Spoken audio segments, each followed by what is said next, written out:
Hello, I'm Joey Hollywood, and today I'm going to talk about my thoughts on Quentin Tarantino's new film, The Hateful Eight. Going into this movie, I wasn't really sure what to expect. Quentin Tarantino is one of those directors I like to know as little about the movie as possible when going in. And I have to admit, I am very glad that I went in that way because this movie goes through many twists and turns that I couldn't really see coming. The characters in it are all extremely likable, which is funny because they're all terrible, terrible human beings. I loved every scene where they were just talking, which is 90% of the movie. Just getting to know these horrible people and just how funny and just relatable they are. I'd have to say all but one character in the movie was unforgettable. That one character who was forgettable was played by Channing Tatum. And I don't think it was so much his character that was forgettable, I think it was his performance. He just seemed really out of place in the movie, and there just wasn't much to him. This movie is a paranoia bottle film, which I was not expecting, and really reminded me of one of my favorite horror movies of all time, John Carpenter's The Thing. It even stars Kurt Russell. Kurt Russell was a lot of fun in this movie. He actually reminded me a lot of Jack Burton in Big Trouble in Little China. That's if Jack Burton was a horrible, racist, sexist monster.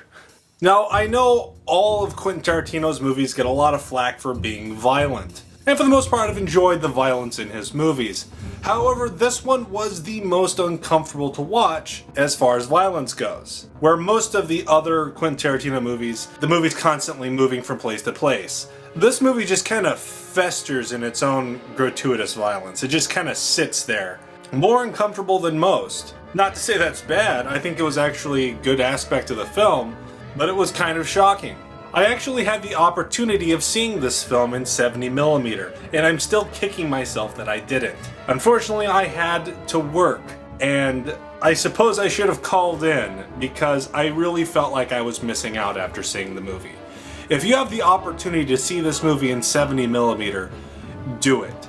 My family went and saw the movie in 70mm without me, and they gave me one of the booklets they're handing out there. If I ever have another opportunity to see it in 70mm, you bet your life I'll take it. The movie was just beautifully shot, and I can only imagine that it would look better on 65mm and upscaled to 70. Now, this movie's kind of a hard movie to recommend. If you like Quentin Tarantino movies, it's a given. I recommend it. But due to the amount of violence and how the movie just kind of stagnates in it and the 3-hour runtime, it's kind of a hard movie to peg down. I'd say if you're interested in seeing it, go ahead and watch it. If you don't like violence, you don't like Quentin Tarantino, then obviously don't see it. Personally, I had a lot of fun with it, and I can't wait to own it on Blu-ray when it comes out. Thank you for watching. I'm Joey Hollywood, and that was my thoughts on The Hateful Eight. I'll see you next time in whatever video that is.